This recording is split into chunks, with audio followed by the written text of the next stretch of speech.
Very good morning to all.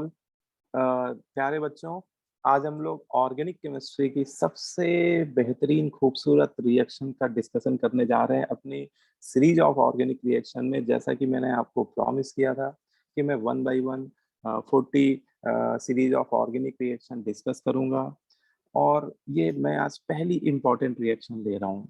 Aldol condensation is one of the most important reaction of organic chemistry from which lot of number of question are already asked in different competitive exam like JEE Mains, JEE Advanced, NEET, KVPI and other so many other exam, है ना। मतलब ऐसा कोई exam ही नहीं, competitive exam, यहाँ तक कि आप ओलंपियाड लेवल के क्वेश्चन भी पेपर देके उसमें भी एल्डोल कंडेंसेशन का क्वेश्चन मिल जाएगा आपको।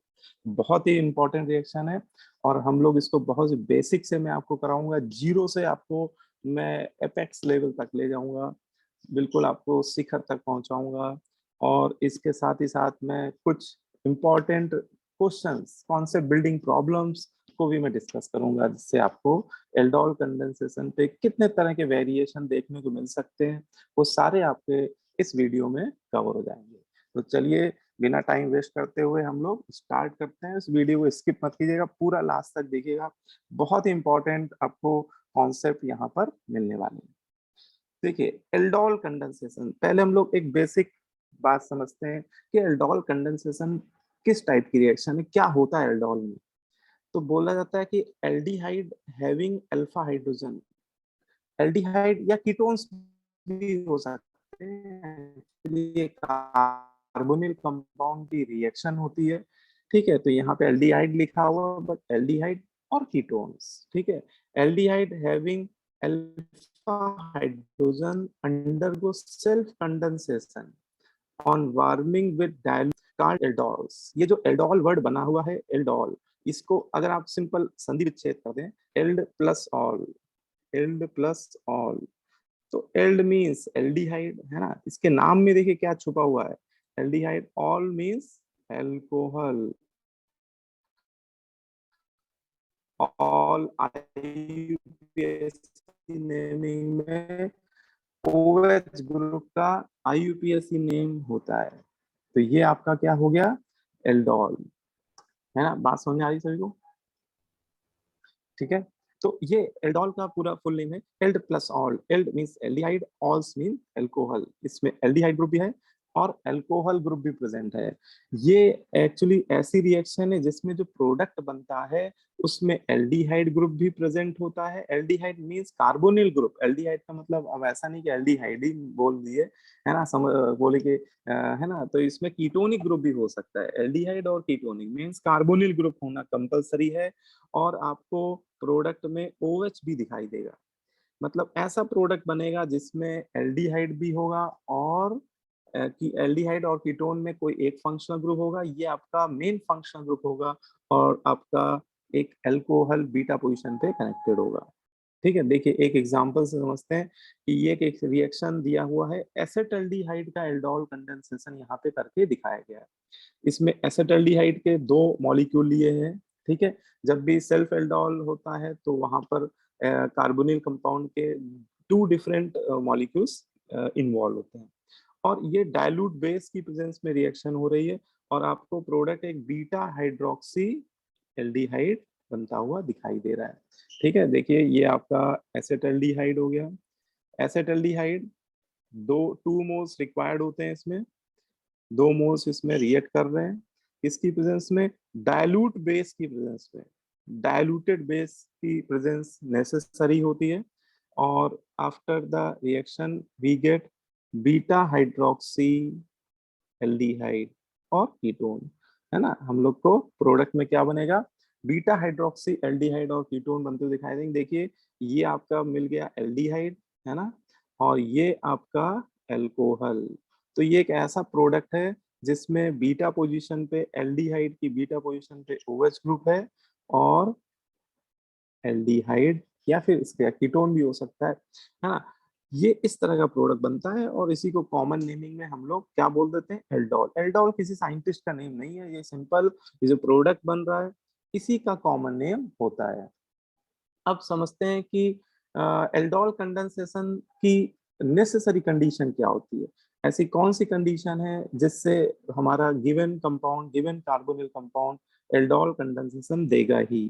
तो नेक्स्ट इसमें हम लोग देखने वाले हैं necessary condition to give aldol क्या है, पढ़ते हैं। Aldehyde and ketones with at least one alpha hydrogen undergo a reaction in which presence of dilute alkali as catalyst। ऐसे एल्डिहाइड कीटोन जिनके पास कम से कम एटलीस्ट वन, देखिए इसने साफ साफ बोला हुआ है कम से कम एक अल्फा हाइड्रोजन होना नेसेसरी है। तो ऐसे सभी एल्डिहाइड जिनके पास कम से कम एक भी अल्फा हाइड्रोजन होता है वो सभी एल्डोल कंडेंसेशन आसानी से दे देते हैं। ठीक है, ये एक नेसेसरी कंडीशन है। और अच्छा, आपको लग रहा सर ये अल्फा बीटा क्या है, मुझे तो पता ही नहीं अल्फा हाइड्रोजन होते क्या, ये कौन सी बला है। ठीक है, तो आप ऐसा समझ लीजिए कि एक ये मैंने ले लिया एल्डिहाइड या कीटोन, ये एल्डिहाइड भी हो सकता है कीटोन भी हो सकता है, अभी मैंने चलो इसको एल्डिहाइड मान लिया है ना।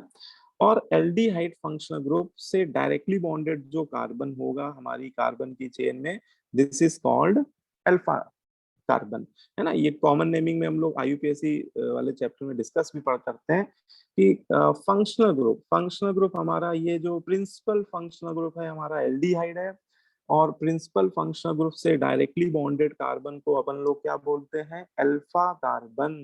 और अल्फा कार्बन से डायरेक्टली बॉन्डेड कार्बन को क्या बोलते हैं, बीटा कार्बन। और बीटा कार्बन से डायरेक्टली बॉन्डेड कार्बन को क्या बोलते हैं, गामा, है ना। ऐसे ही आगे एसोन डेल्टा जीटा वो सब चलता रहता है।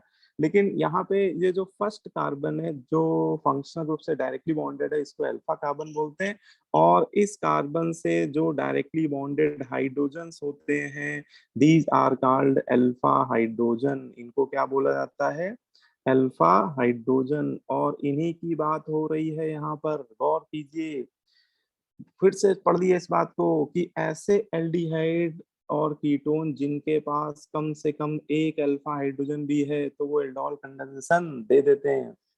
लेकिन point to be noted milord, इसमें एक पॉइंट आपको और याद रखना है कि ये alpha carbon should be sp3 hybridise, ये बात भी ध्यान रखना। कई बार ये लफड़ा हो जाता है कि हम लोग ये नहीं देखते हैं कि अल्फा कार्बन sp3 है कि नहीं है।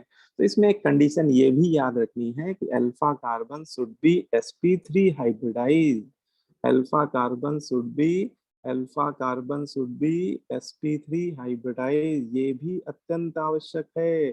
कई बार ऐसा होगा कि अल्फा कार्बन आपको sp2 हाइब्रिडाइज मिलेगा, तो sp2 हाइब्रिडाइज कार्बन के जो हाइड्रोजन होते हैं ये एल्डोल कंडेंसेशन नहीं देते हैं।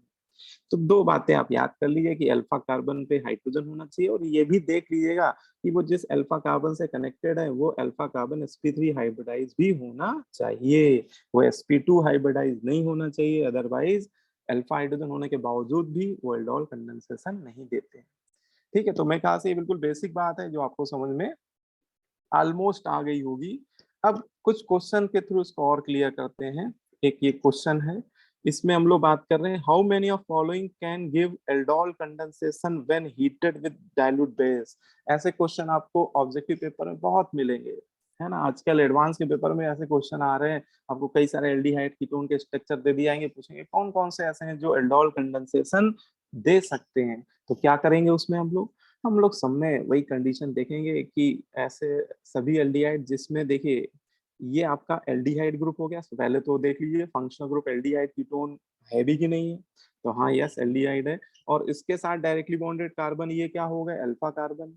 और इसके पास तो बेटा तीन तीन अल्फा हाइड्रोजन है, एक नहीं तीन तीन, हमें तो आवश्यकता केवल एक ही है, इसके पास तो तीन है। ये तो बहुत ही इजिली एल्डोहल कंडेंसेशन दे देगा, ये तो बहुत ही आसानी से एल्डोहल कंडेंसेशन देगा, कोई नहीं रोक सकता इसको। और ये अल्फा कार्बन देखिए sp3 हाइब्रिडाइज भी है, ये 4 सिग्मा बॉन्ड बना रहा है, इसका मतलब sp3 हाइब्रिडाइज भी है। तो ये तो पप्पू पास हो गया, मतलब ये तो दोनों कंडीशन फॉलो कर गया, मतलब ये हमारा एसिटाल्डिहाइड एल्डोहल कंडेंसेशन देगा और धूम धड़ाके के साथ देगा। सेकेंड अगर देखें तो ये हमारा जो एल्डिहाइड है, तो ये एल्डिहाइड भी देखिए इसकी अल्फा कार्बन पे अल्फा हाइड्रोजन है, एक नहीं दो दो अल्फा हाइड्रोजन है, देखिए गौर से देखिए दो दो अल्फा हाइड्रोजन है। तो ये एल्डिहाइड भी आसानी से एल्डोल कंडक्शन दे देगा when reacts with dilute base से रिएक्शन कराने पे। और ये कार्बन भी हमारा क्या है, sp3 है। ये जरूर देखिएगा कि अल्फा कार्बन sp3 है कि नहीं, कई बार इसमें गलतियां हो जाती हैं, इसको ध्यान रखिएगा। तीसरा एग्जांपल देखिए, फॉर्मेल्डिहाइड के पास अल्फा कार्बन ही नहीं है, तो अल्फा हाइड्रोजन कहाँ से होगा। देखो भाई, ये तो फंक्शनल ग्रुप है और इसके साथ कोई कार्बन ही नहीं जुड़ा हुआ है। तो बेटा जब अल्फा कार्बन ही नहीं है तो अल्फा हाइड्रोजन कहाँ से होंगे। मतलब ये तो जीरो, मतलब शून्य अल्फा हाइड्रोजन रख रहा है। तो बेटा ये तो कुछ भी कर ले, एल्डोल कंडेंसेशन नहीं दे पाएगा, ये है ना, ये एल्डोल कंडेंसेशन नहीं दे सकता। तो formaldehyde never give aldol condensation. अब आते हैं नेक्स्ट एग्जांपल में। इस एग्जांपल में देखिए, हाँ ये एग्जांपल थोड़ा सा ऐसा। अब देखिए इसमें, तो ये एल्डिहाइड है बिल्कुल है। इससे डायरेक्टली बॉन्डेड कार्बन, हाँ ये अल्फा कार्बन। और आपको लगेगा सर इस पे तो हाइड्रोजन भी बैठा हुआ है, देखिए इस पे तो एक हाइड्रोजन भी है, तो सर ये भी दे देना चाहिए। लेकिन फिर से वही बात कि क्या ये अल्फा कार्बन sp3 हाइब्रिडाइज है, तो देखिए यार ये डबली बॉन्डेड कार्बन है। और doubly bonded carbon 3 sigma bond से कनेक्टेड होते हैं, ये तो हमारा sp2 है। और sp2 हाइब्रिडाइज कार्बन के अल्फा हाइड्रोजन एल्डोल कंडेंसेशन नहीं देते हैं। इसका मतलब इसके पास अल्फा हाइड्रोजन होने के बावजूद भी ये एल्डोल कंडेंसेशन नहीं दे रहा है। रीजन बहुत है, सिंपल है कि sp2 हाइब्रिडाइज है, इसके हाइड्रोजन इतने एसिडिक नहीं होंगे कि अल्फा हाइड्रोजन दे, अल्फा एल्डोल कंडेंसेशन दे पाए। Next example benzaldehyde. बेंजल्डिहाइड में देखिए ये कार्बन हमारा क्या है, अल्फा कार्बन। और इस कार्बन पे कोई हाइड्रोजन ही नहीं है ना, जीरो अल्फा हाइड्रोजन, कोई हाइड्रोजन नहीं बेटा। इसका मतलब ये तो कुछ भी कर ले, एल्डोल कंडेंसेशन नहीं देने वाला। बोलिए भाई, नो रिएक्शन, एल्डोल कंडेंसेशन नहीं देगा। कैनिजारो दे देगा, एल्डोल नहीं देगा। इसके बाद आते हैं नेक्स्ट, ये वाला देखिए। इसमें ये कार्बन जो है, जो एल्डिहाइड से डायरेक्टली बॉन्डेड आपको दिख रहा है, ये अल्फा कार्बन जरूर है ना, अल्फा कार्बन जरूर है। लेकिन इस कार्बन पे 3 मेथिल ग्रुप लगे हुए हैं। देखिए, गौर से देखिए, ध्यान से देखिए, इस अल्फा कार्बन पे 3 मेथिल ग्रुप अटैच्ड हैं। मतलब एक भी अल्फा हाइड्रोजन नहीं है ना, क्योंकि इसकी एक वैलेंसी तो एल्डिहाइड वाले कार्बोनिल ग्रुप से अटैच्ड है, बाकी 3 मेथिल से अटैच्ड है, एक भी अल्फा हाइड्रोजन नहीं। तो कांट गिव एल्डोल, एल्डोल नहीं देने वाला। इसके बाद आते हैं नेक्स्ट एग्जांपल, एसीटोफिनोन। बहुत बेहतरीन एग्जांपल है भाई। देखिए, एसीटोफिनोन में ये हमारा कीटोन है, हमें मतलब होता है कार्बोनिल ग्रुप से, वो चाहे एल्डिहाइड का हो या कीटोन का हो। अब इसके पड़ोस में ये दोनों ही अल्फा कार्बन है। फेनिल मतलब आपकी बेंजीन रिंग कनेक्टेड है। इस बेंजीन अभी ऊपर देखा था, ये देखो बेंजल्डिहाइड में इस कार्बन पे हाइड्रोजन नहीं था, इसकी 4 वैलेंसी ऑलरेडी सेटिस्फाई। तो फेनिल के पास तो नहीं है। लेकिन ये जो एमी है, अरे एमी एमी एमी क्या होता है, एमी तो होता है मेथिल। और मेथिल के पास 3 अल्फा हाइड्रोजन होंगे, इसलिए ये एल्डोल कंडेंसेशन इजिली दे देगा। एल्डोल कंडेंसेशन इजिली दे देगा, कोई समस्या नहीं है, कोई नहीं रोक सकता इसको, 100% देगा ये। इसके बाद आते हैं ये बेंजोफिनोन बोलते हैं इसको। बेंजोफिनोन में ये कीटोन है, कार्बोनिल ग्रुप। और इसके दाएं और बाएं, लेफ्ट राइट दोनों तरफ क्या लगे, फेनिल ग्रुप। फेनिल के पास अल्फा कार्बन तो होता है लेकिन अल्फा हाइड्रोजन नहीं होता बेटा, नहीं दे पाएगा एल्डोल। फिर एक बहुत बेहतरीन एग्जांपल है क्लोरल। इसको क्या बोलते हैं, इसका नाम लिख देता हूं मैं, क्लोरल। क्लोरल जो होता है, इसके पास अल्फा कार्बन है लेकिन अल्फा हाइड्रोजन नहीं है, क्योंकि उस अल्फा कार्बन पे 3 क्लोरीन कनेक्टेड हैं। तो अल्फा हाइड्रोजन कहाँ से कनेक्ट होगा, मतलब zero alpha hydrogen, zero alpha hydrogen never give aldol. कम से कम एक अल्फा हाइड्रोजन चाहिए एल्डोल देने के लिए। अब आते हैं नेक्स्ट एग्जांपल में किसमें? साइक्लोहेक्सेनोन, साइक्लोहेक्सेनोन साइक्लिक कीटोन है, और ये कार्बोनिल ग्रुप, ये अल्फा कार्बन, और ये इसके अल्फा हाइड्रोजन, एक नहीं चार चार अल्फा हाइड्रोजन, दो लेफ्ट दो राइट। अरे ये तो 100% देगा, क्या देगा? एल्डोल देगा। इसके बाद 11 नंबर बहुत ही बेहतरीन क्वेश्चन, बहुत ही बेहतरीन एग्जाम्पल। ज्यादातर बच्चों के आंसर इस ऑप्शन में गलत होने के चांस रहते हैं, क्योंकि कोई भी जनरली जिसने ये एग्जाम्पल नहीं देखा होगा वो बोल देगा कि ये एल्डोल देगा। क्यों देगा? क्योंकि इसके अल्फा पे हाइड्रोजन है। आप कहोगे सर इधर भी है, दोनों तरफ है। फिर कहोगे सर ये तो अभी हमने पढ़ा है कि sp2 वाला नहीं देता है, लेकिन ये तो आपको sp3 दिख रहा होगा। आप कहोगे सर ये दे देगा। लेकिन यहाँ है एक बहुत ही इंपॉर्टेंट पॉइंट छुपा हुआ है। ये जो आप 3 मेंबर रिंग देख रहे हैं, ये एक आपका बाइसाइक्लिक रिंग बनती हुई दिख रही है। देखिए मैं थोड़ा जूम डायग्राम दिखाता हूँ आपको, तब और अच्छा समझ में आएगा। इन दो कार्बन से दो रिंग कनेक्टेड है, एक 6 मेंबर और 3 मेंबर, और ये एक बाइसाइक्लिक कंपाउंड है। बाइसाइक्लिक कंपाउंड का ये दोनों कार्बन ब्रिज हेड कार्बन है। और ब्रिज एक आपने ब्रेडिक रूल आपको मैंने जीओसी बताया था कि bridge head carbon of bicyclic compound never be give aldol condensation. क्या मतलब? वैसे ब्रेडिक रूल तो ये कहता है bridged carbon of alpha carbon hydrogen,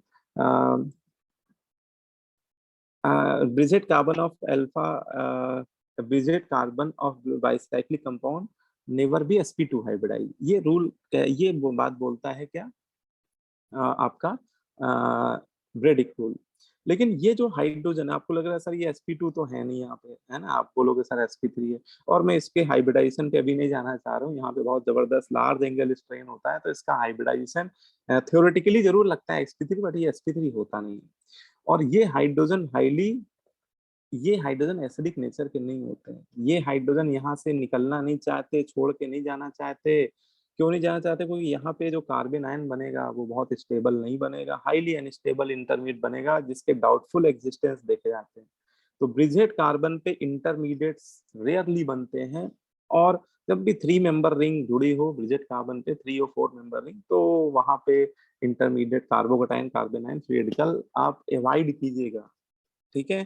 तो ये अल्फा हाइड्रोजन यहाँ से निकलेगा ही नहीं, है ना? क्योंकि ब्रिजेट पोजीशन पे लगेगा, है ना? ये लगा हुआ है, और बेस इसको निकाल नहीं पाएगा, बहुत एसिडिक नहीं है, और इस वजह से ये नहीं देता है। ठीक है? तो ये एक पॉइंट आप नोट कर लीजिएगा कि ब्रिजेट कार्बन के अल्फा हाइड्रोजन भी एल्डोल कंडेंसेशन में पार्टिसिपेट नहीं करते हैं। ठीक है? और ये आपका एसीटोन है। अरे ये तो बचपन का प्यार है भाई, एसीटोन बचपन का प्यार भूल नहीं जाना रे। हाँ, ये देखिए तीन तीन टोटल 6 अल्फा हाइड्रोजन है। 6 अल्फा हाइड्रोजन है, बहुत ईमानदारी से देगा एल्डोल कंडेंसेशन, कोई नहीं रोकने वाला है। ठीक है? तो ये मैंने अलग अलग एग्जांपल्स, जितने भी डिफरेंट टाइप के एग्जांपल बन सकते हैं मैंने आपको लिए हैं। इससे आपको ये क्लियर हुआ होगा कि एल्डोल कंडेंसेशन कौन किस तरह के एल्डिहाइड कीटोन देते हैं और किस तरह के नहीं देते हैं, है ना? मेरे ख्याल से कॉन्सेप्ट क्लियर हो गया होगा। अब आते हैं कि एल्डोल कंडेंसेशन की मैकेनिज्म क्या है, क्या होता है एल्डोल कंडेंसेशन में, कैसे प्रोडक्ट बनते हैं, इसकी रियल मैकेनिज्म पे आते हैं, उस पे बात करते हैं।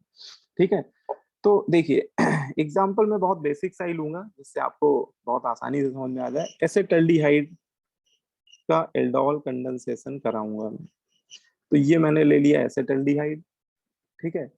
और इसका जो पहला स्टेप होता है, इसका पहला स्टेप आप समझिए, स्टेप फर्स्ट लिख देता हूँ, थोड़ा सा स्टेप वाइज समझ में आएगा आपको। कि फर्स्ट स्टेप जो होता है वो एसिड बेस रिएक्शन होती है। क्या? क्यों सर एसिड बेस कैसे हो? समझिए समझिए। ये आपका मैंने लिया एसेटल्डिहाइड, और इसमें मैंने ऐड कर दिया dilute base. Dilute base like dilute NaOH KOH barium hydroxide, इस तरह का कोई भी डाइल्यूटेड बेस यहाँ पे ऐड कर देते हैं। और जैसे ही मीडियम में डाइल्यूटेड बेस आते हैं, तो बेस को क्या पसंद है बताइए भाई? बेस को पसंद है अल्फा हाइड्रोजन, बेस को पसंद पसंद है एसिडिक हाइड्रोजन, है ना? एक सॉन्ग भी था, बेबी को बेस पसंद है है ना? अरे बेस से भी तो पूछो ना कि बेस तुम्हें क्या पसंद है, तो बेस बोलेगा मुझे पसंद है एसिडिक हाइड्रोजन। बेस को पसंद है एसिडिक हाइड्रोजन, तो बेस ले जाएगा ये एसिडिक हाइड्रोजन को।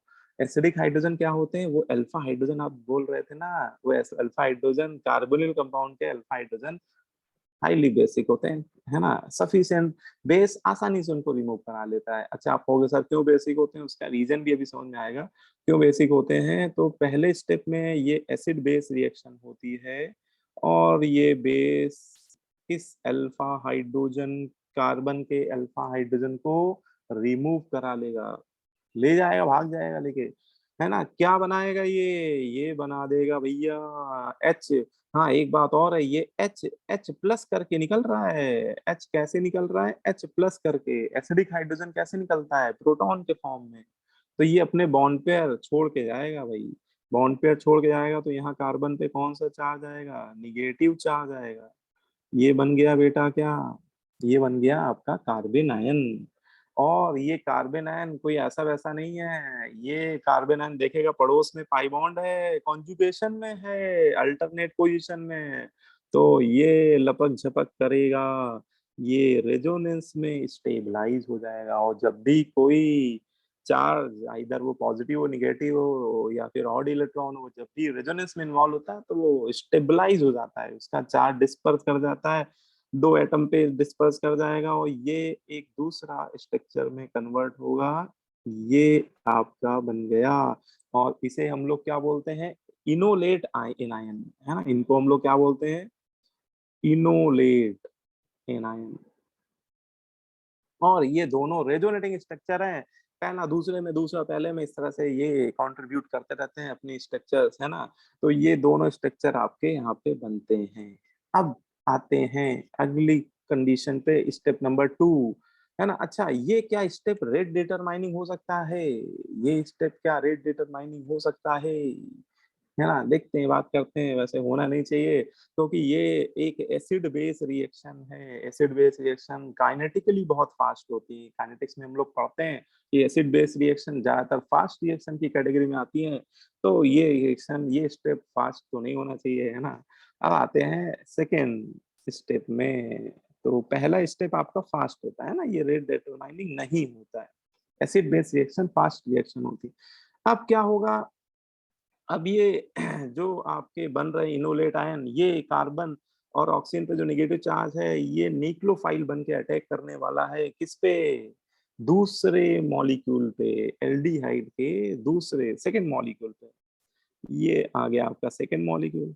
अब इस पे होगा अटैक। अब यहाँ पे एक क्वेश्चन आता है, कई बच्चे इसमें कंफ्यूज होते हैं कि सर ये अटैक कैसे होगा?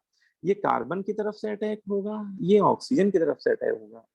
तो देखो, थोड़ा सा जीओसी 2 के कॉन्सेप्ट पे बात करें तो जीओसी बोलता है कि कार्बन ऑक्सीजन दोनों सेम पीरियड के एलिमेंट हैं और सेम पीरियड के एलिमेंट में न्यूक्लियोफिलिसिटी इलेक्ट्रोनेगेटिविटी फैक्टर पे डिपेंड करती है मेनली। और यहाँ पे बोलेंगे जो कम इलेक्ट्रोनेगेटिव है, लेस इलेक्ट्रोनेगेटिव एटम है, उस पे न्यूक्लियोफाइल ज्यादा स्ट्रॉन्गर न्यूक्लियोफाइल होगा। तो अप्रोच तो उसे कार्बन की तरफ से ही करना पड़ेगा, वही से आपको मेजर प्रोडक्ट बनेगा। तो यहाँ पे क्या होता है कि ये जो इनोलेट आयन है, ये फिर से वापस मूव करता है, टिंग टिंग टिंग, और ये फिर कार्बन आयन बन जाता है। और यहाँ पे ये जो कार्बन पे आ रहा है निगेटिव चार्ज, तो आप अटैक कराइए बेटा कार्बन की तरफ से। कार्बन ऑक्सीजन से लेस इलेक्ट्रोफिलिक है, लेस इलेक्ट्रोनेगेटिव है, तो अच्छा न्यूक्लियोफाइल है, स्ट्रॉन्ग न्यूक्लियोफिलिक सेंटर है, यहीं से अटैक होगा। और यही इसका है रेट डिटरमाइनिंग स्टेप, सबसे स्लो स्टेप इसका यही होता है। और जब ये अटैक करेगा तो पाई बॉन्ड ये हमारा शिफ्ट हो जाएगा। तो हमारा प्रोडक्ट क्या बनेगा? CH3CO-, ये हाइड्रोजन, और ये CH2COH। ये आपका प्रोडक्ट बनता हुआ दिखाई दे रहा है। और बाद में बेटा डाइल्यूटेड बेस था। डाइल्यूटेड मतलब बेस की तो कुछ बूंदे डाली गई थी, बाकी तो पानी ही था, चारों तरफ जल ही जल है। सॉल्वेंट हमारा बेटा वाटर है यहाँ पर। और जब सॉल्वेंट वाटर है तब तो कोई समस्या ही नहीं है, जल ही जल है चारों तरफ। वाटर के हाइड्रोजन भी थोड़ा बहुत एसिडिक होते ही हैं। और ये O- बेस की तरह बिहेव करेगा और इसके प्रोटॉन से, वाटर के प्रोटॉन से इसका प्रोटोनेशन हो जाएगा। ठीक है। तो यहाँ पे फिर से एक एसिड बेस टाइप की काइनेटिक्स होगी कि ये जो O माइनस है ये बेस की तरह बिहेव करेगा और वाटर का प्रोटॉन से इसकी प्रोटोनोलिसिस हो जाएगी और देखिए फाइनल प्रोडक्ट आपके सामने है। ये बन गया एक एल्डोल। ये प्रोडक्ट क्या बन गया? एल्डोल। और इसके अल्फा और बीटा, बीटा कार्बन पे देखिए क्या है? Hydroxy. This is called beta hydroxy aldehyde, है ना। यहाँ पे एल्डिहाइड है, कीटोन भी कीटोन लेते तो कीटोन बन जाता है। तो इस तरह से आपको बीटा हाइड्रोक्सी एल्डिहाइड और कीटोन मिल जाते हैं और ये इस एल्डोल कंडेंसेशन की बहुत सिंपल सी मैकेनिज्म है। अब इस मैकेनिज्म में दो तीन की पॉइंट है वो ध्यान रखना है। क्या? कि जब भी एल्डोल कंडेंसेशन होगा तो एक मॉलिक्यूल जो होगा वो हमारा सोर्स बनेगा। सोर्स मतलब जो बेस जिसका अल्फा हाइड्रोजन लेके भागेगा, जो बनाएगा कार्बन आयन, वो हम जो बनाएगा इनोलेट आयन, वो हमारा क्या हो जाएगा? सोर्स की तरह बिहेव करेगा। और जो दूसरा मॉलिक्यूल होगा वो एक्सेप्टर की तरह बिहेव करेगा, है ना। और सोर्स अटैक करेगा एक्सेप्टर के कार्बोनिल ग्रुप पे। ठीक है। तो ये एक जनरल बात है जो हम लोग को ध्यान रखनी है। और सेकेंड स्टेप इसका रेट डिटरमाइनिंग स्टेप होता है जिसमें कार्बन आयन अटैक करता है एल्डिहाइड वाले ग्रुप पे।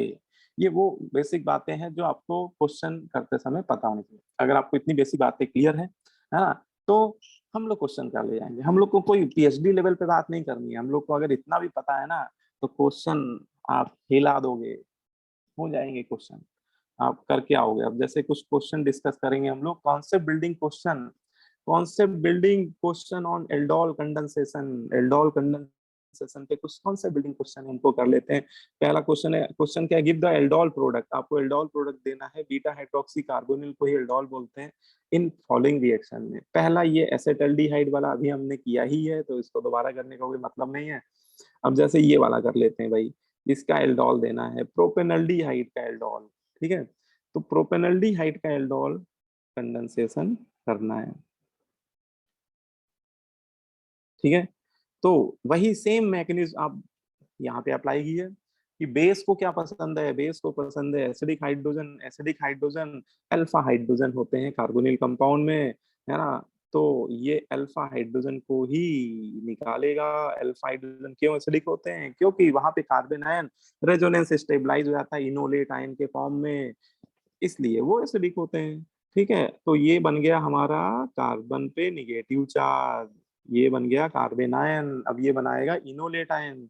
लेकिन हमें तो मतलब कार्बन से ही है क्योंकि कार्बन पे निगेटिव चार्ज क्या है? ज्यादा अच्छा स्ट्रॉन्ग न्यूक्लियोफाइल है। तो आगे सेकेंड स्टेप में ये इसी प्रोपेनल्डिहाइड के सेकेंड मॉलिक्यूल पे अटैक करने के लिए रेडी हो गया है और ये आएगा कार्बोनिल पे अटैक मारेगा और पाई इलेक्ट्रॉन को मूव कराएगा। इस हिसाब से हमारा प्रोडक्ट बनेगा CH3CH2CO माइनस, है ना। हाइड्रोजन को नीचे कर दिए, CH3CHO, ये बन गया बेटा एल्डोल।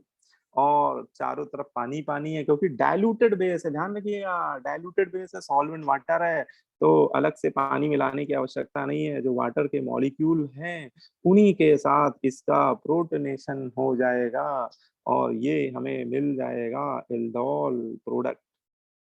बोलो भाई, समझ में आ रहा है? कोई भी डाउट हो तो पूछ सकते हैं कमेंट में। आप मुझे भेज सकते हैं, कैसे भी डाउट हो आप मुझसे पूछ सकते हैं, उसके लिए मोस्ट वेलकम। अगला एग्जांपल ये है साइक्लोहेक्सेनोन। साइक्लोहेक्सेनोन में आते हैं। साइक्लोहेक्सेनोन, साइक्लोहेक्सेनोन में एल्डोल होगा तो क्या होगा? साइक्लोहेक्सेनोन में एल्डोल होगा तो क्या होगा? साइक्लोहेक्सेनोन साइक्लिक कीटोन ले लिया अब हम लोगों ने, है ना। अभी ये साइक्लिक एल्डिहाइड कीटोन ले रहे थे, अब हम लोग सीधे साइक्लिक पे आ गए। साइक्लिक कीटोन क्या करेगा? अरे करना क्या है, जो करना है वो तो बेस को करना है ना। बेस को पसंद है एसिडिक हाइड्रोजन और अल्फा हाइड्रोजन क्या होते हैं? एसिडिक होते हैं। आएगा, हटाएगा, इस अल्फा हाइड्रोजन को लेके भागेगा और यहाँ क्या बनाएगा? Carbon ion. और कार्बन आयन दूसरे मॉलिक्यूल पे अटैक करेगा इसी कार्बोनिल ग्रुप पे और ये हमारा बन गया क्या? एल्डोल। देखो भाई कितना सिंपल है भाई। इससे सिंपल कोई रिएक्शन हो सकती है क्या? बहुत सिंपल, बहुत सिस्टमेटिक रिएक्शन, है ना। बोलो भाई। और ये O माइनस क्या करेगा? क्या है चारों तरफ? क्या है? पानी पानी। ठीक है। तो ये O माइनस बेस बन के पानी का, वाटर का प्रोटॉन चुराएगा और ये फाइनली हमारा एल्डोल बनाएगा। बन गया भाई एल्डोल। बोलो भाई, समझ में आ रहा है? और एक बात बड़ी इंपॉर्टेंट है, ये जो जितना प्रोसेस है, एल्डोल बनना एक रिवर्सिबल मेथड भी है, ये भी ध्यान रखिएगा, है ना। एल्डोल बनना एक रिवर्सिबल प्रोसेस भी होता है। अब इसके बाद इसी में थोड़ा सा तड़का लगने वाला है। एल्डोल के साथ हम लोग बात करने वाले हैं क्रॉस एल्डोल। अरे ये क्या है, अभी तो एल्डोल पढ़ रहे, क्रॉस एल्डोल, अरे बहुत सिंपल है। क्रॉस का मतलब, अभी एल्डोल हो रहा था between same molecule, same molecule के बीच में जब एल्डोल होगा तो उसको बोलेंगे सेल्फ एल्डोल, या ओनली एल्डोल भी बोल दिया जाएगा। लेकिन जब दो डिफरेंट कार्बोनिल कंपाउंड के बीच में एल्डोल कंडेंसेशन अकर होगा, then this is called cross aldol condensation। जब दो डिफरेंट डिफरेंट मॉलिक्यूल के बीच में एल्डोल कंडेंसेशन अकर होगा, then it's said to be cross aldol condensation. देखिए लिखा हुआ है, डिफिनेशन रीड कर लीजिए एक बार।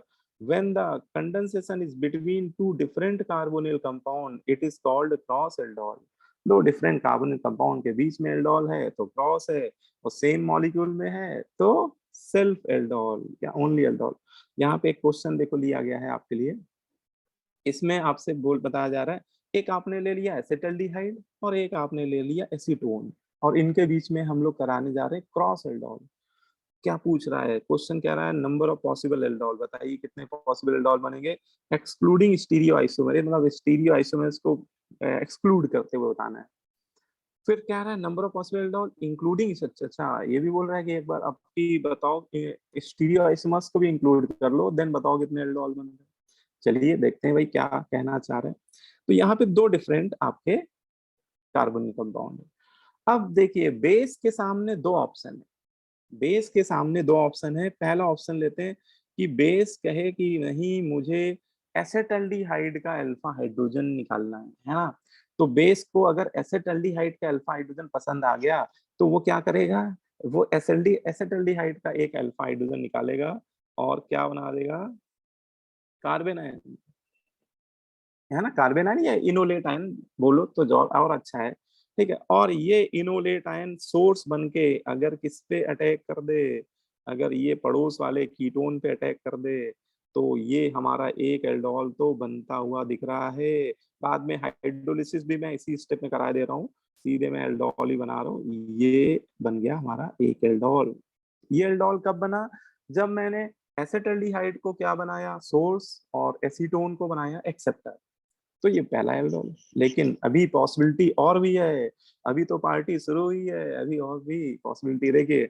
Second possibility, possibility number two, possibility number two, possibility number two क्या है भाई, इस स्टेप में अगर हमारा एसीटोन क्या बन जाए सोर्स, है ना, बेस को अगर इसका अल्फा हाइड्रोजन पसंद आ जाए, क्योंकि भैया अल्फा हाइड्रोजन तो दोनों के पास है ना। बेस एसेटल्डिहाइड कुछ केस में एसेटल्डिहाइड के मॉलिक्यूल से निकालेगा और कुछ केस में वो एसीटोन, क्योंकि दोनों ही पड़े हैं सॉल्यूशन में, तो यहाँ से भी तो निकलेंगे अल्फा हाइड्रोजन और यहाँ से अल्फा हाइड्रोजन निकलेंगे, तो ये बनेगा हमारा इनोलेट आयन। अब ये अटैक कर दे किस पे, एसेटल्डिहाइड पे, ये अटैक कर दे एसेटल्डिहाइड पे, और ये क्रॉस एल्डोल का एक प्रोडक्ट और बन के तैयार हो गया।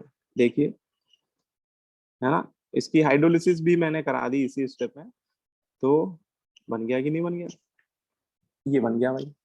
तो दो तो बन गए बेटा ये क्रॉस एल्डोल से प्रोडक्ट, ये दोनों क्रॉस से, है ना। अब बेटा दो सेल्फ से भी तो बनेंगे, क्यों, ऐसा क्यों, अरे भाई एसेटल्डिहाइड के मॉलिक्यूल एसेटल्डिहाइड पे तो अटैक करेंगे, है ना। आप कहोगे सर हमने एक एक मोल लिया है तो क्या होगा, देखो बेटा सिंपल सी बात है, एक मोल भी अगर आप लोगे ना तो इनके मॉलिक्यूल एन ए नंबर में होंगे, एवोगाड्रो नंबर में होंगे इनके मॉलिक्यूल्स, है ना। तो ऐसा नहीं हो सकता क्या कि एसेटल्डिहाइड का एक मॉलिक्यूल एसेटल्डिहाइड के ही दूसरे मॉलिक्यूल पे अटैक करके एल्डोल बना दे, बिल्कुल हो सकता है, एन ए नंबर तो बहुत बड़ा है ना।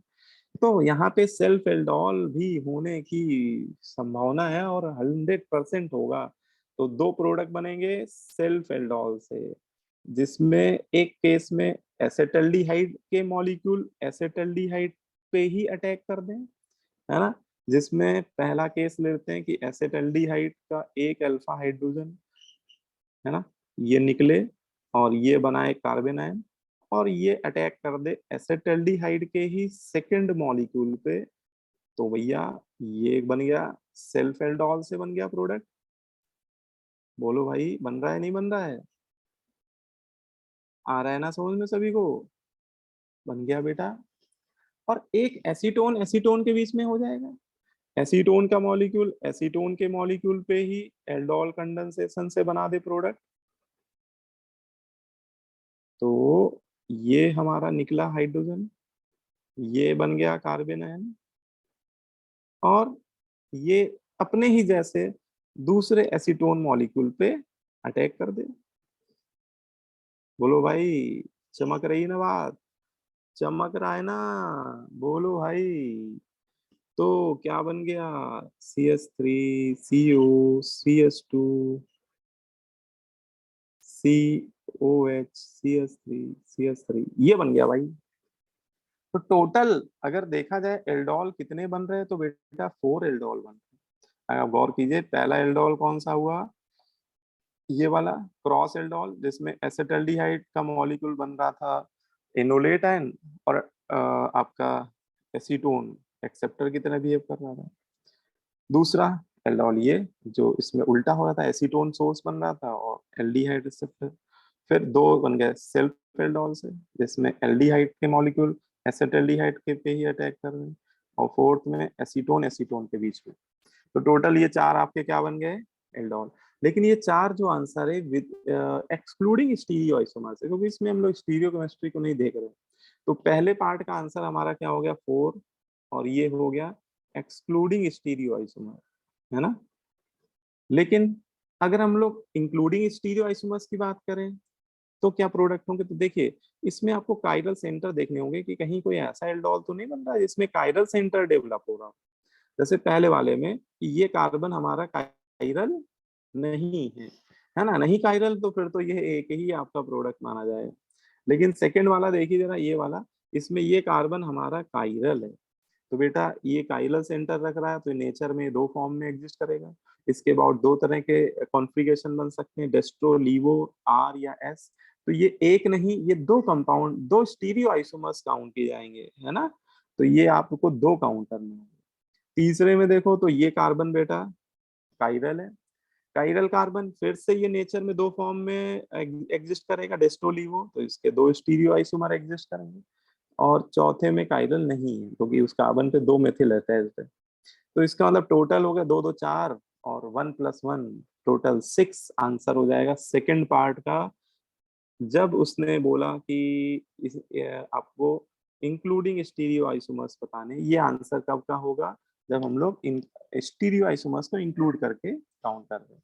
तो excluding stereo isomers 4 possible aldol बन रहे हैं, and including stereo isomers 6 possible aldol बन रहे हैं।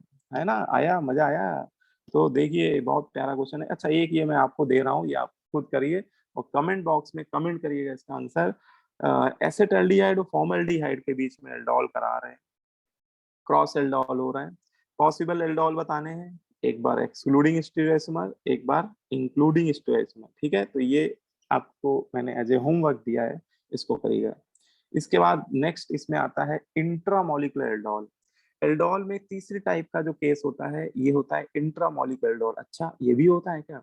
इंट्रामोलिकुलर देखो, ये विद इन सेम मॉलिक्यूल होता है। अगर एक ही मॉलिक्यूल में दो कार्बोनिल कंपाउंड प्रेजेंट हो और उनके बीच की डिस्टेंस 3, 4, 5, 6 डिस्टेंस पे हो, तो वो इंट्रामोलिकुलर एल्डोल भी दे सकते हैं।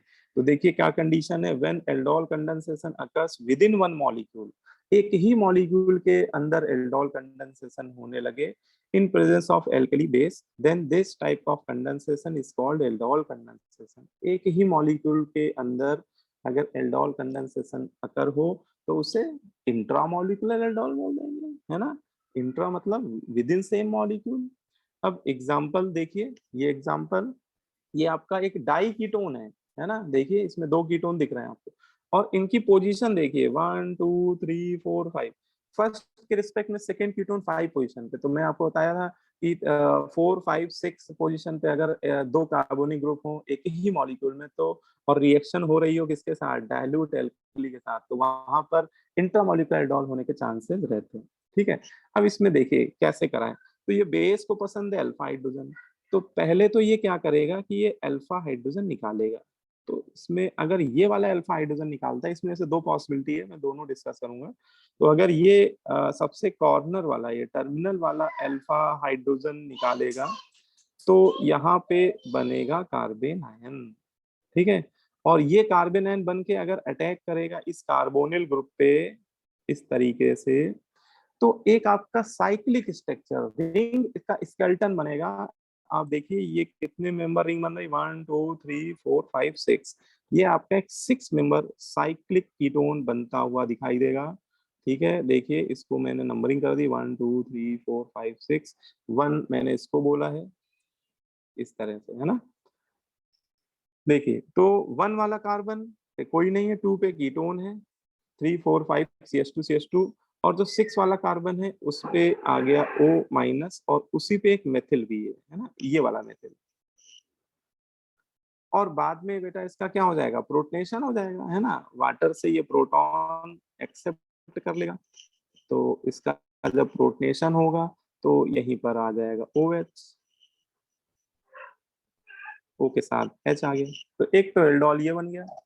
लेकिन एक पॉसिबिलिटी और थी, अगर आप गौर से देखें कि आप कहोगे सर आपने तो इस कार्बोनिल ग्रुप के राइट वाला अल्फा कार्बन का हाइड्रोजन निकाला, है ना, लेकिन सर ये लेफ्ट वाला, इसने क्या ऐसा किया है, इसका क्यों नहीं निकाला आपने। बेस को तो ये भी अल्फा हाइड्रोजन पसंद होगा ना, ये भी तो निकाल सकता है ना। तो बस बिल्कुल कह सही कह रहे हैं आप बिल्कुल कहना सही है कि ये अल्फा हाइड्रोजन भी तो बेस निकालेगा, है ना।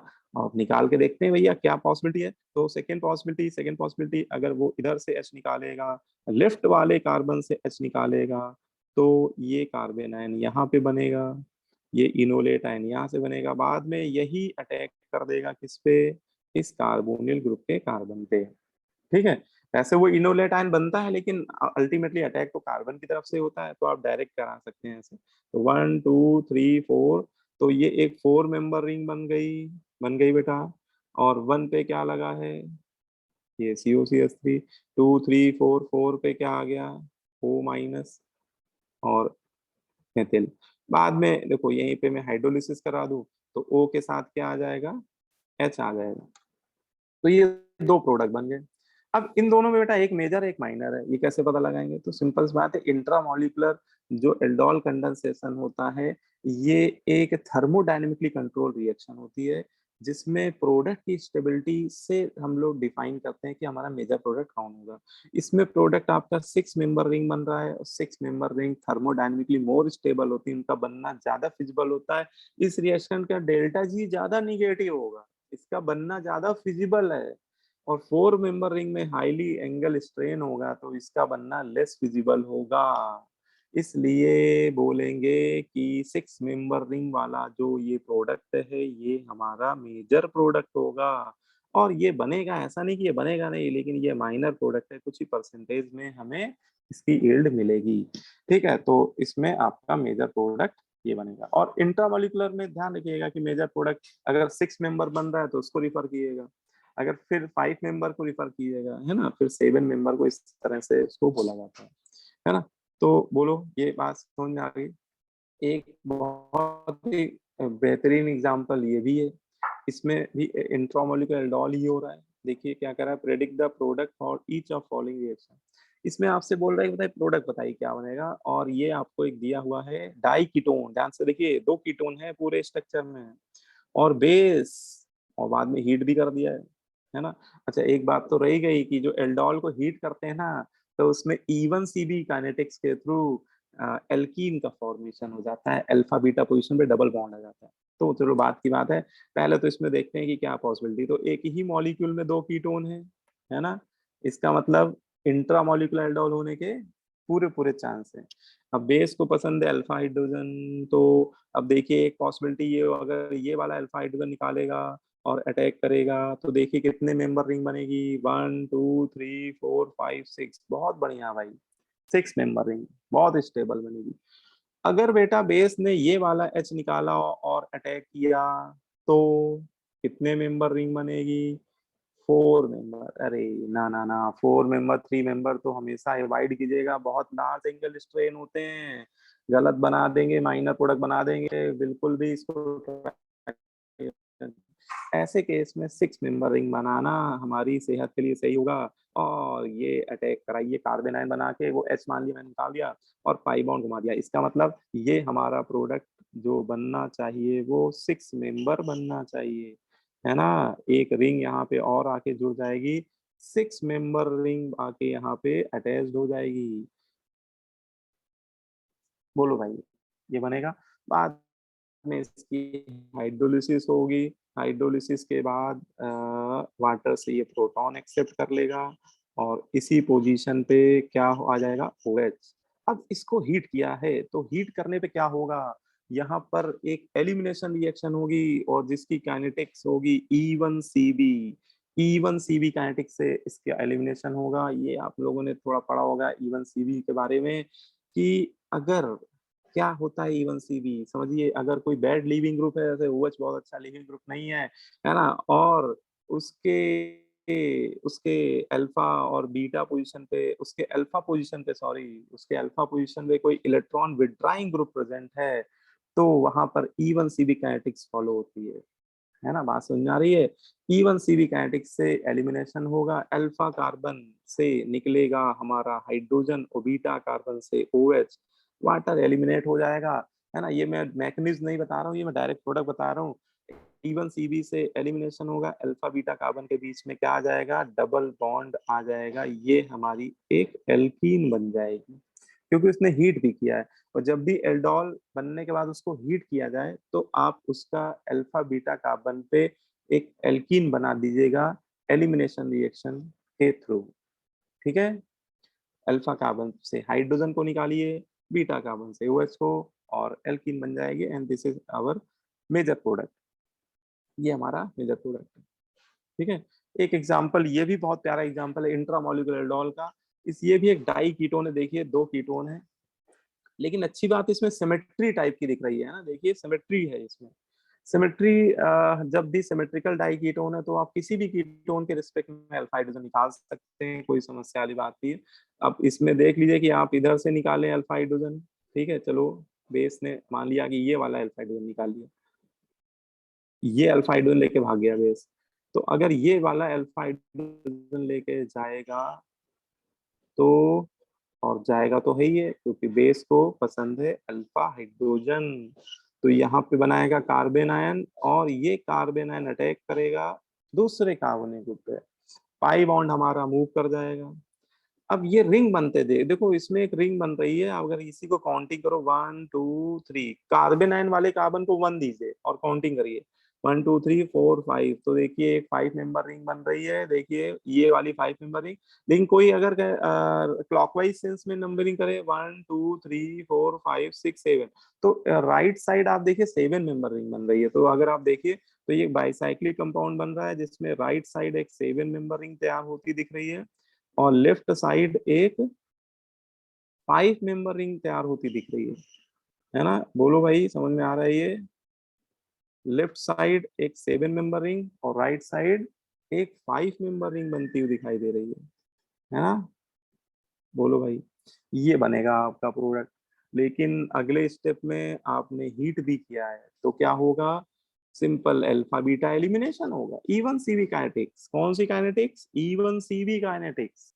अल्फा कार्बन से क्या निकलेगा, हाइड्रोजन, बीटा कार्बन से OH, वाटर निकाल दो, किस काइनेटिक्स के थ्रू, E1CB, और ये हमारा बन जाएगा एल alpha beta unsaturated carbonyl compound.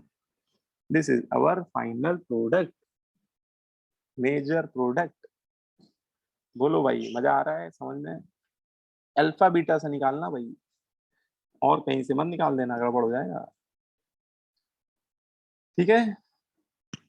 इतनी बात समझ में आ गई। अब ये कुछ हॉट क्वेश्चन है, hot question based on aldol condensation, बिल्कुल गर्मा गर्म क्वेश्चन है ये, हॉट हॉट हॉट है। समझते हैं। ये आपके एडवांस लेवल के कुछ क्वेश्चन मैंने लिए हुए हैं एल्डोल कंडेंसेशन में। एल्डोल में कई बार ऐसे क्वेश्चन पूछे आते हैं कि आपको ए और बी मतलब जो कार्बोनिल कंपाउंड है एल्डिहाइड कीटोन वो आपको नहीं बताएगा, छुपा लेगा, शर्माएगा, नहीं दिखाएगा और प्रोडक्ट आपको दिखाएगा, कहेगा भैया ये बन रहा है प्रोडक्ट आफ्टर एल्डोल और आपसे वो जो रिएक्टेंट है उनको आइडेंटिफाई करने के लिए बोलेगा, है ना? आप कहोगे सर कैसे करें? तो एक तो तरीका है कि आप उल्टा मैकेनिज्म करो। आप कहोगे सर सीधी मैकेनिज्म तो हो नहीं पा रही है, उल्टी क्या करें? है ना? रिवर्स मैनर में करना इतना आसान नहीं है। तो आपको मैं ट्रिक बताता हूँ। ऐसे क्वेश्चन को करने का एक खतरनाक ट्रिक है, बहुत ही प्यारा ट्रिक है। इसको आपने पढ़ लिया तो आपकी लाइफ हो गई झिंगा-लाला। देखो, इसमें आपको उल्टा करने की ज़रूरत ही नहीं है। एक सीधा फंडा बता रहा हूँ कि आपको अगर एल्डोल बनने के बाद अल्फा बीटा अनसैचुरेटेड एल्डिहाइड दिया जाए तो जहाँ पे डबल बॉन्ड देखो कहीं न कहीं डबल बॉन्ड दिख रहा होगा, कहीं-कहीं पे कहीं न कहीं पे डबल बॉन्ड दिख रहा होगा, ठीक है? कहीं न कहीं पे डबल बॉन्ड दिख रहा होगा।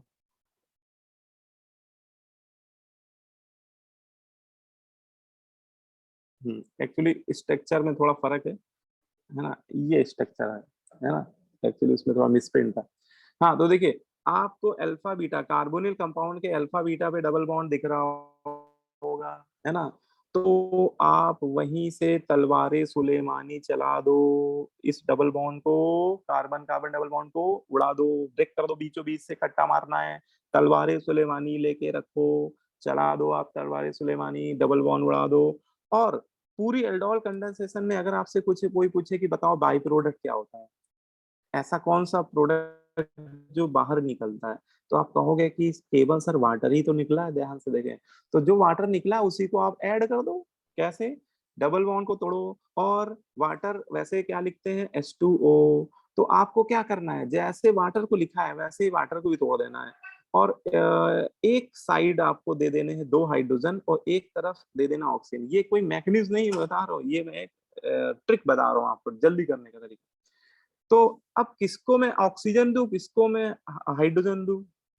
तो देखो जिस पार्ट में पहले से कार्बोनिल दिख रहा है, तो इसके पास तो पहले से ही ऑक्सीजन है, तो जिसके पास जो चीज़ है उसको वो नहीं देनी चाहिए, है ना? इसलिए इसको हाइड्रोजन पकड़ा दो कि भैया ये ले जाओ तुम हाइड्रोजन ले जाओ और जिसके पास ऑक्सीजन की कमी है, जिसके पास ऑक्सीजन की कमी है, उसको ऑक्सीजन दो, है ना? कोरोना से बचाना है, तो उसको ऑक्सीजन दो, जिसको ऑक्सीजन से कमी है, तो भैया इसको ऑक्सीजन दो ना। और बना दो प्रोडक्ट देखो भाई बन गया इधर से हमारा क्या बन गया इधर से हमारा बन गया ये एसीटोन इसका मतलब इन दोनों में कोई एक क्या होगा एसीटोन और दूसरी तरफ से क्या बन गया बेंजल्डिहाइड अरे वाह हमें तो सीधे सीधे आंसर मिल गया ठीक है, तो ये बहुत बेहतरीन तरीका है, सीधे डबल बॉन्ड से तोड़ो, हाइड्रोजन दे दो उसको, उस पार्ट को जिसके पास पहले से कार्बोनिल ग्रुप बैठा हुआ है ना? जिसके पास पहले से ऑक्सीजन है, ऑक्सीजन उसको दे दो, जिसको पास ऑक्सीजन नाम की चीज़ नहीं है और बना दो प्रोडक्ट, हो गई बल्ले-बल्ले, ठीक है?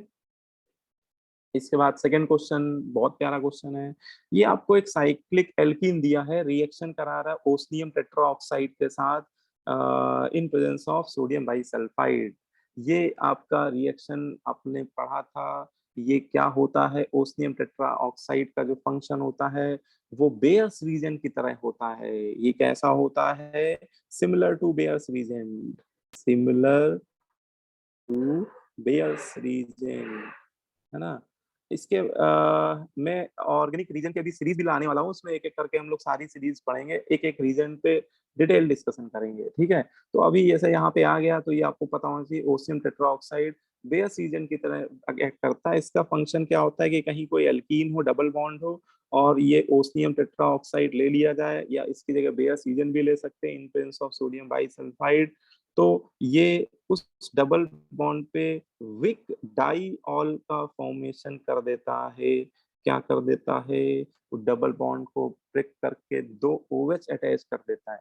ये मैं आपको डायरेक्ट फंक्शन बता रहा हूँ, तो यही काम हम लोग यहाँ करेंगे। ये साइक्लो जो हेक्सीन है, इस पे जब रिएक्ट करेगा osmium tetroxide in presence sodium bisulphide तो ये आपका तैयार हो जाएगा विक डाइऑल, और ये सिस टाइप का बनता है, ये भी हम लोग स्टीरियोकेमिस्ट्री के पॉइंट ऑफ व्यू से बोलते हैं। और फिर इसका ऑक्सीडेशन करा दिया है आपने HiO4। अरे बाबा ये क्या है, ये है पर आयोडिक एसिड। ये क्या है, पर आयोडिक एसिड।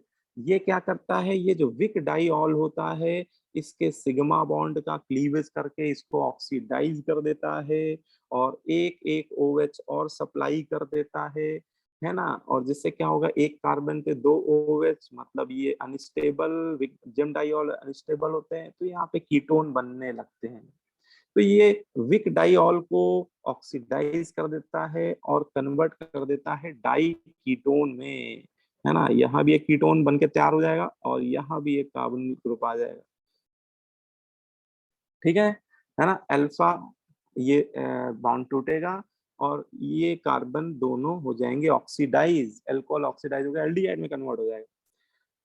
और लास्ट में देखो उसने क्या ले लिया, डाइल्यूट NaOH, छोटा सा एल्डोल लिख दिया, लेकिन कई बार लिखा भी नहीं जाएगा, आपको समझना होगा। यहाँ पे डाइल्यूट NaOH तो समझ जाइए कि यहाँ पे एल्डोल होने के पूरे चांसेस हैं। और ये जो एल्डोल है वो इंट्रामॉलिक्यूलर एल्डोल है, क्योंकि एक ही मॉलिक्यूल में 2 अल्फा हाइड्रोजन है, तो ये एक को बनाएगा क्या, सोर्स, और दूसरे को एक्सेप्टर, और इंट्रामॉलिक्यूलर एल्डोल होता हुआ दिखाई दे रहा है। कितने मेंबर रिंग बन रही है, देखिए काउंट करिए, तो ये 5 मेंबर रिंग बन रही है।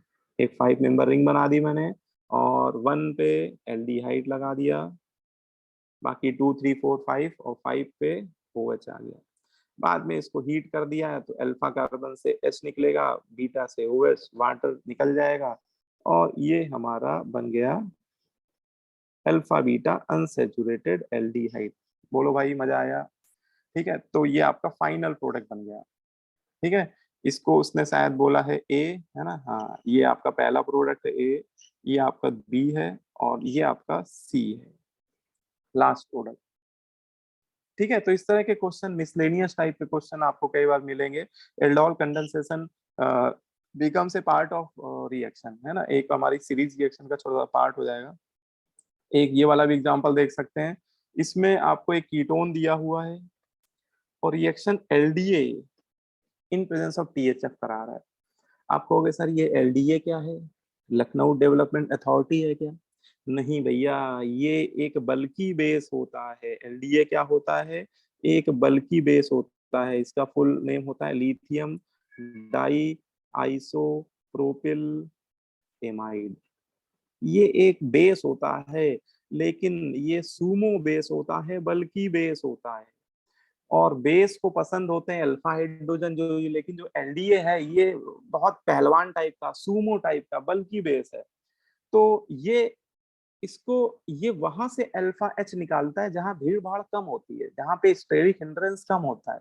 क्योंकि बेटा ये खुद बहुत बल्कि है ना। बहुत बल्कि इंसान भीड़ भाड़ में जाने से डरता है ना। वो वहां से जाएगा, अटैक करेगा जहां पे अल्फा हाइड्रोजन क्या होगा, कम होगा, है ना। तो आप देखो अल्फा, जहां भीड़ भाड़ क्या हो, कम हो, जहाँ पे स्टेरिक हिंड्रेंस कम हो, तो देखो इस अल्फा हाइड्रोजन पे स्टेरिक हिंड्रेंस ज्यादा है कि इस अल्फा हाइड्रोजन पे, बताइए। राइट वाले की भी लेफ्ट वाले पे, तो आप कहोगे सर लेफ्ट वाले पे मेथिल लगा हुआ है तो हिंडर्ड है ना, पार्शियली हिंडर्ड है, लेकिन इस पे तो दोनों हाइड्रोजन है, यहाँ पे हिंड्रेंस नहीं है। तो ये आपका लेस हिंडर्ड कार्बन है। और एलडीए एक ऐसा बेस है, बल्कि बेस है, जो लेस हिंडर्ड कार्बन से रिमूव कराएगा अल्फा हाइड्रोजन, और यही तैयार कर देगा कार्बेनायन। ये आएगा और बेटा बेटा यही का एच निकालेगा। कहाँ से निकालेगा, जहां भीड़ भाड़ कम है, जहां पे स्टेरिक हिंड्रेंस कम है, उस अल्फा कार्बन से एच निकालेगा। एक वो बनाएगा इनोलेट आयन। और अगले स्टेप में आपने ले लिया बेंजल्डिहाइड। तो बेंजल्डिहाइड के पास क्या है, क्या है, अल्फा हाइड्रोजन तो है नहीं, उसके पास है कार्बोनिल ग्रुप। तो ये न्यूक्लियोफाइल बन के कार्बोनिल ग्रुप के इलेक्ट्रोफिलिक कार्बन पे अटैक करेगा, और ये हो गई हमारी एल्डोल। Aldol condensation. बोलो भाई, मजा आया। तो यहाँ पे देखा जाए तो इसका जो सेकेंड स्टेप है वो एल्डोल कंडेंसेशन हो गया, लेकिन एलडीए ने बनाया बेस और वो वाला बेस अटैक कर दिया किस पे, वो वाला बेस अटैक कर दिया बेंजल्डिहाइड पे। तो कई बार एलडीए से पहले बेस या इनोलेटाइन बनाया जाएगा, वो इनोलेटाइन दूसरे किसी कार्बनिक कंपाउंड के रिएक्ट करके एल्डोल कंपाउंड बना देगा। तो ये भी पता होना चाहिए। एक ये बहुत बेहतरीन क्वेश्चन है और ये पूछा जा चुका है आपके जेई के एडवांस के पेपर में। ठीक है, क्या पूछा गया है? एसेटल्डिहाइड लिया है और 4 मोल फॉर्मल्डिहाइड लिया है और कंसंट्रेट एक्वस इनवेस ये एक प्रोडक्ट बनाया है। पूछ रहा है इस रिएक्शन में नंबर ऑफ एल्डोल कितनी बार हो रहा है, इस प्रोडक्ट के बनने में एल्डोल कंडेंसेशन कितनी बार हो रहा है। 1 टाइम हो रहा है, 2 टाइम हो रहा है, 3 टाइम, 4 टाइम, एल्डोल कितनी बार हो रहा है, कितनी बार एल्डोल कंडेंसेशन हो रहा है, ये पूछ रहा है हम लोगों से, है ना। तो बहुत आसान है, देखो प्रोडक्ट जब आपको उसने बना के दे दिया तो भैया फिर क्या, तुम्हें तो टारगेट दिख रहा है ना, अर्जुन बन जाओ, चिड़िया की आंख पे निशाना मारो। ये टारगेट जब दिख रहा है तो यहाँ तक पहुंचना है, कैसे पहुंचे। तो ये पहला स्टेप इसका आपको समझ में आना चाहिए कि एसेटल्डिहाइड जो है और जो बेस है ये क्रॉस एल्डोल का केस है। कैसे? ये बेस निकालेगा इसका अल्फा हाइड्रोजन एसेटल्डिहाइड के से ही निकालेगा, फॉर्मल्डिहाइड के पास तो है ही ये नहीं, उसके पास क्या नहीं है, अल्फा हाइड्रोजन नहीं है, उससे तो निकाल भी नहीं सकता वो। तो ये एसेटल्डिहाइड से बनाएगा कार्बन आयन और अटैक किस पे कराएगा, अटैक कराएगा फॉर्मल्डिहाइड पे। ये हो गया अटैक, अटैक हो गया। तो एक बार एल्डोल हो गई, गिन लिया, एक बार एल्डोल, एक बार एल्डोल हो गई, क्या बन गया भाई, देखो CH2CHO और यहाँ पे आ गया वो CH2OH, वो मैंने मान लिया कि हाइड्रोलिसिस भी हो गई। लेकिन अभी बच्चे में जान बाकी है, अभी अल्फा 2 हाइड्रोजन बचे हुए हैं और बेस आपने कंसंट्रेट लिया है, मतलब वो छोड़ेगा नहीं। वो अभी जब तक अल्फा हाइड्रोजन निकालता रहेगा तो सेकंड टाइम फिर एक अल्फा हाइड्रोजन निकालेगा। अब की ये बना देगा कार्बन आयन यहाँ पे, और ये कार्बन आयन अब सेकंड मॉलिक्यूल जो है आपका फॉर्मल्डिहाइड, क्योंकि बेटा उसने दिखाया है कि 4 मोल आप पूरे पूरे ले रहे हैं, तो इस पे फिर से अटैक करेगा और एक बार फिर से क्रॉस एल्डोल हो गया। तो सेकेंड टाइम क्या हो गया, क्रॉस एल्डोल, 2 बार हो गई एल्डोल। अब क्या बन गया भाई, यहाँ पे एक CH2OH और आ गया कि नहीं आ गया।